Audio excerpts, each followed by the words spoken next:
Saudações, pessoal!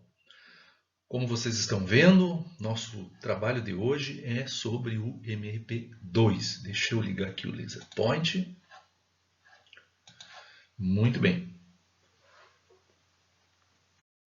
Bom, pessoal, o que é esse tal de MRP2? Pelo nome, até pelo aprendizado que você já tem, é uma extensão do MRP, já dá para deduzir isso.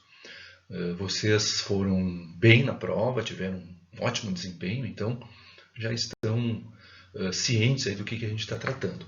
O MRP2 ele vai mais adiante, né? Ele acabou encampando outras funções empresariais, além do que a gente estava acostumado. Depois eu vou exemplificar isso. Tá? Então, as principais funções que fazem parte do MRP2 têm mais a ver com manufatura, marketing, finanças e engenharia. Daí o fato, né, de nós termos na nossa disciplina essa integração entre operações e finanças. Né? Finanças é sempre decisivo. Não adianta só a gente ter a informação de caráter físico, né? Se dá ou não dá para fazer, se tem prazo suficiente ou não.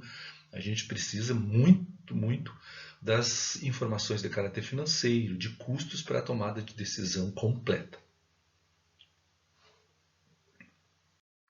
Bom, pessoal, o MRP então é um sistema integrado, tá? Que acessa então várias outras funções da empresa e com isso então a gente começa a ter uma tomada de decisão mais precisa. Né? É um sistema de informações mais avançado que o MRP1, né? O MRP básico que vocês já aprenderam, né? E com isso a gente facilita a tomada de decisão dentro do processo de planejamento e controle da produção. Bom, aqui tem um exemplo que representa bem o sistema MRP2, pessoal. Se vocês prestarem atenção, né, boa parte disso aqui vocês já conhecem. Tá? A saber, ó, se lembrem, tudo começou lá na nossa primeira aula, a gente estabelecendo o plano mestre de produção. Né? Esse plano, então, é alimentado pelos pedidos dos clientes, os pedidos certos, já os contratos, que já está contratado, e as previsões, né? As previsões de demanda, enfim, tudo isso a gente já estudou. Então, com isso, a gente tem condições de projetar a demanda e fazer lá, com base nas nossas capacidades e tudo mais que vocês viram, o plano mestre de produção. A partir dali entra em jogo, então, o MRP propriamente dito. Isso aqui a gente já aprendeu. Tendo as listas de materiais, lá, a receita do bolo, os tempos padrão, que depois vão ajudar no cronograma MRP, a sequência do processo de produção e tudo mais, a gente consegue fazer, então, a explosão da estrutura. E com isso, então, a gente interage lá com os registros de estoque. A gente viu os registros MRP, que basicamente nos dão lá a posição da movimentação dos estoques. E lá no final, então, a gente tem o plano das necessidades de materiais, e aí integrando também lá o cronograma MRP, aquelas informações que a gente necessita, então, para a tomada de decisão sobre o processo produtivo. Até aqui nós estudamos, pessoal.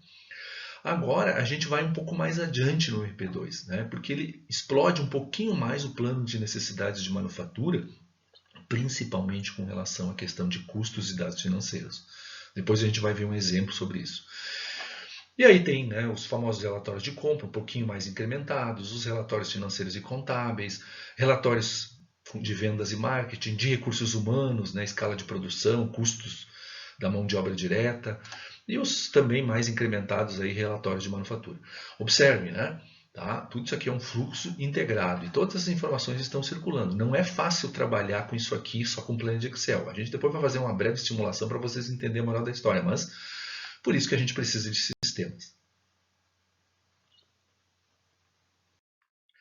Bom, pessoal, o sistema ERP, então, são uma série de módulos que integram aí, né, questões relacionadas a marketing, vendas, serviços, projeto de desenvolvimento, controle de produção e estoque, compras, distribuição, gestão das instalações, recursos humanos, finanças e tudo mais.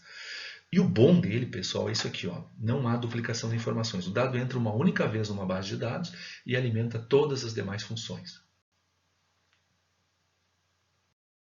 Vamos ver isso, né, mais adiante, mas na verdade, então, já deu para sacar, né? O MRP2 é uma extensão do MRP1 e o ERP, por sua vez, né, é uma extensão do MRP2. Tá? O objetivo, então, é integrar diferentes funções do negócio de uma forma interrelacionada para aprimorar desempenho.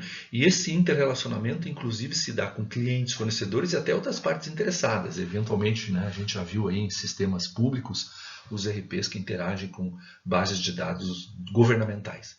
Tá? Então, é possível fazer muita coisa, envolver muita coisa dentro de um ERP, que seria o módulo mais completo.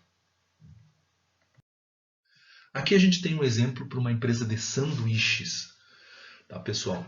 Observem aqui, ó, a base de dados é onde tudo é digitado, é os sisteminhas lá na ponta que estão interagindo, né, com as várias interfaces aí, e tudo é alimentado ali. Tá? Então, por exemplo, a gente tem lá o pessoal de compras, né, que interage. Esse pessoal de compras interage também via sistema com os fornecedores.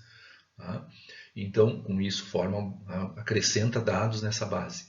Tá? A gestão da engenharia, né, na gestão de receitas culinárias, no caso de uma empresa de sanduíches, né, entra aqui também. Tá? Vai para essa base de dados comuns que vai formar a nossa estrutura de produtos. Quer dizer, só o pessoal de desenvolvimento de produto que pode mexer aqui. Marketing e vendas, que pega os pedidos, né, interage com os consumidores, alimenta aqui. Validação de pedidos, a confirmação dos pedidos, isso aí hoje em dia já tem interfaces específicas chamadas EDI. Tá? Vocês aprofundarão isso em logística, também uma interação com clientes e consumidores. Contabilidade, faturamento, custos, também tem interação para o pessoal constar preços e, enfim, questões financeiras. Tá? O sistema MRP2, que a gente já viu antes, tá? Ele já está aqui também, alimenta a base de dados com tudo aquilo que a gente comentou antes.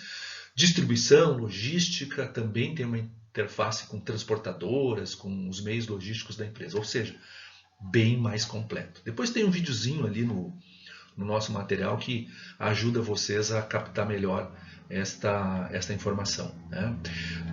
Esse aqui é um exemplo básico de módulos que integram então um sistema ERP. Tá, pessoal? Com isso, então, a gente tem uma força muito grande, né, uma precisão muito grande na tomada de decisão, no planejamento, controle, revisão dos processos produtivos e todas essas interfaces com clientes, fornecedores e outras partes interessadas. É isso, tá? Vamos desligar aqui. Até mais.